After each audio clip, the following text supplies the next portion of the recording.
Hi, Big Tractor Power fans. This video comes to you from a cornfield located in southwest Indiana, where a 16-row, 30-inch John Deere C16F folding corn head is harvesting the crop, paired with a 690 engine horsepower, 460 bushel John Deere X9 1100 combine. In this video, I would like to share with you the abilities of this 40-foot wide corn head, as well as its production history, specifications, and list price tag. But first, let's head out to the field so you can see and hear all this harvesting action.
The 40-foot wide, 16-row, 30-inch space John Deere C16F folding corn head was introduced in model year 2020 as part of the company's range of C-Series corn heads, which includes 9 different models of rigid and folding headers manufactured at John Deere's Harvester Works located in East Moline, Illinois.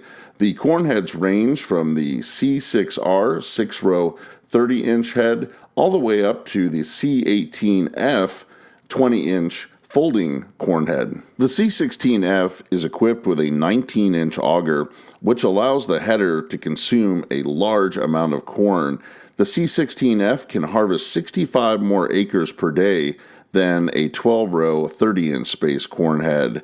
Paired with an X9 1100, this header allows the large combine to harvest 7,200